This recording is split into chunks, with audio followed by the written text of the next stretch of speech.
Hi everyone, my name is Arye and this is Poultry and Plants. Today we're going to talk about Peloric Phalaenopsis.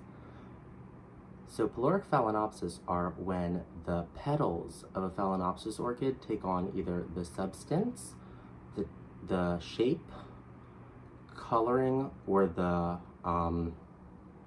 positioning of the lip.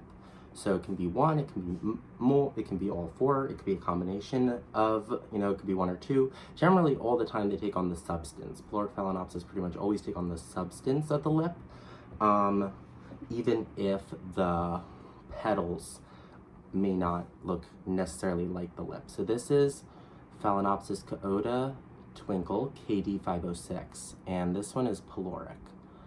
So the petals they have the substance of the lip, but this plant already has really thick substance. But you can see, so this is the Peloric one. I'm just gonna put it down. And then over here, I have the same plant, just normal. So you can see the two. So this one's Peloric and this one's not.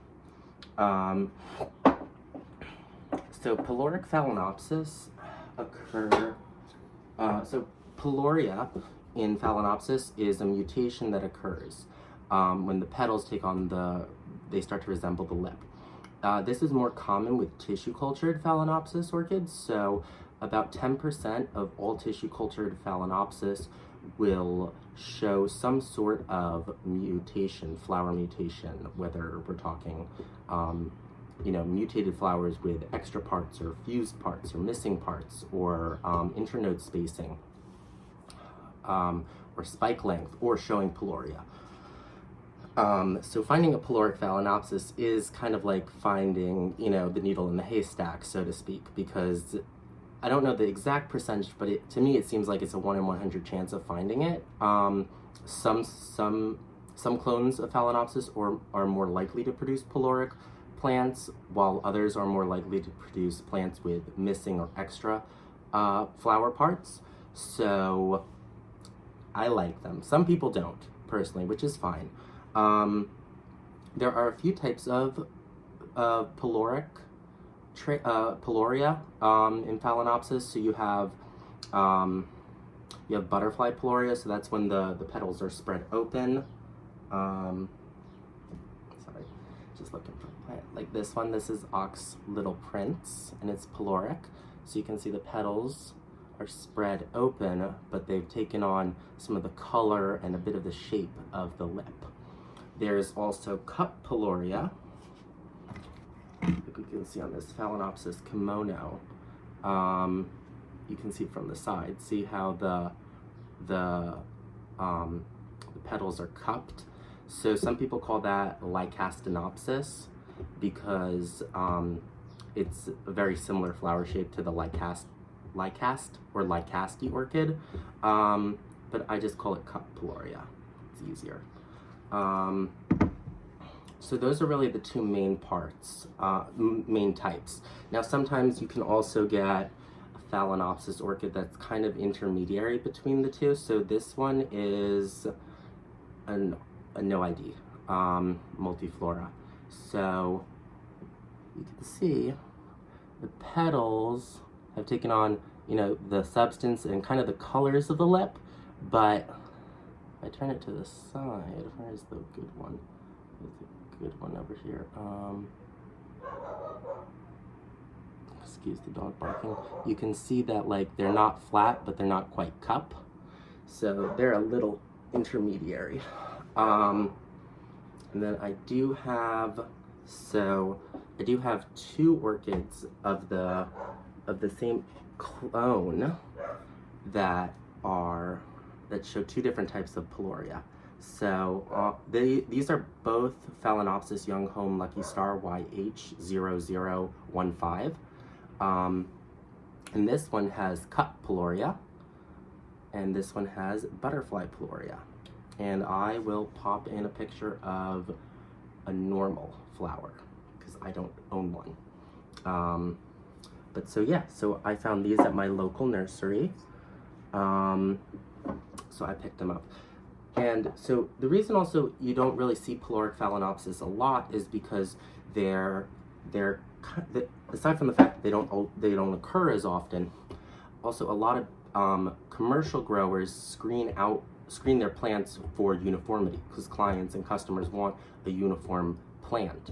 So that means any plants that have poor flower quality are removed. Any plants that have extra or are missing parts of the flowers are removed. Any plants that have fused flower parts are removed. Any plants that are peloric are generally removed. Sometimes some slip through, but for the most part, they're pretty good about screening them out. So that's why when you go to a big box shop, a big box store, you generally don't find Peloric Phalaenopsis, just because they've been screened out. So like this one, I think this is Chia E. Yenlin. This is a miniature I found at Lowe's, and I'm not really a fan of the dark pink and purple kind of grape colors on Phalaenopsis orchids, but when I come across a peloric one, I buy it, even if it's not necessarily my cup of tea. And then I did find this one at Lowe's also. This one's peloric too, so this one's a little different. The peloric, it's interesting, the tips of the petals have taken on a bit of the anther cap, which is the direct center of the orchid. They've taken on some characteristics of the anther cap, which is quite unique. So when I saw this one, I put it in my cart to bring it home. You can even have peloria occurring in novelty type Phalaenopsis. So this is Phalaenopsis Meteo Sun King times GW Green World, and it is peloric. And you can see that it's not quite flat, but it's not quite cup peloria, but it's still peloric because it already does have kind of thicker substance, but these petals definitely have a lot of thicker substance, and they've taken on a bit of the coloring of the lip, but they've got some like flares and roughly edges to them, which tells me that it's peloric.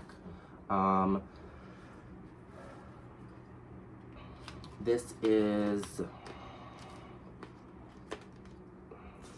think I'm just gonna show it. And it comes up backwards. Okay, never mind. This is Phalaenopsis Meteorland Star Kumquat Lycast Opnosis. So as you can see, it's also peloric.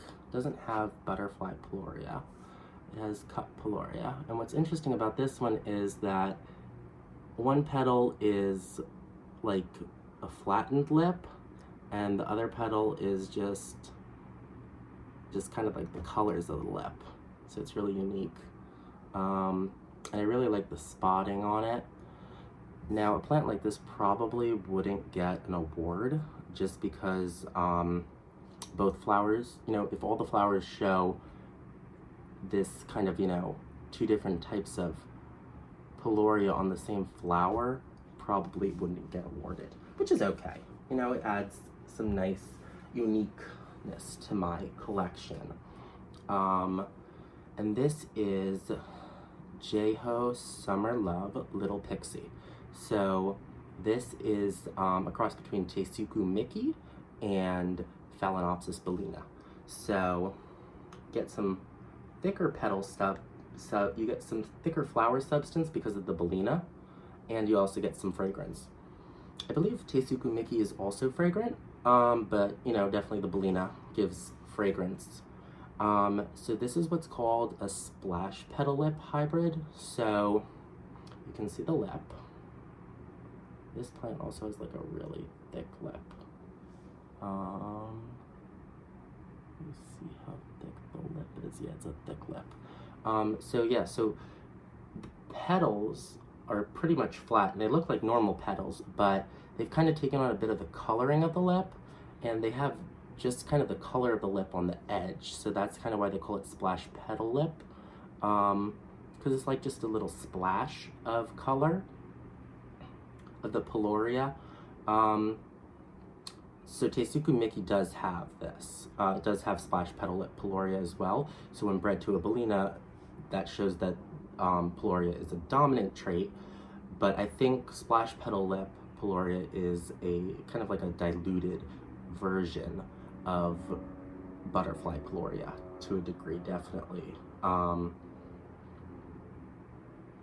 Because, you know, this doesn't, it's not taking on really the positioning of the lip. It takes on a bit of the color, not much of the substance in this case, because this plant already has heavy flower substance.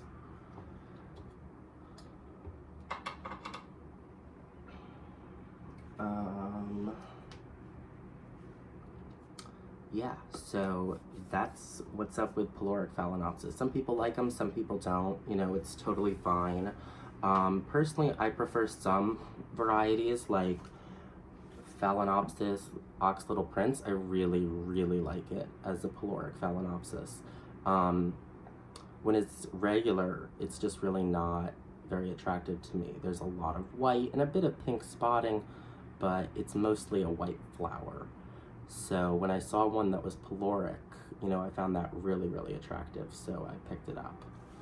So that's all for today's video. You know, I'm just starting off. So hopefully, you know, next week we'll have another video for you guys. And once again, I'm REA, and this is Poultry and Plants. And if you enjoyed the video, you know, subscribe to the channel for more content. Bye.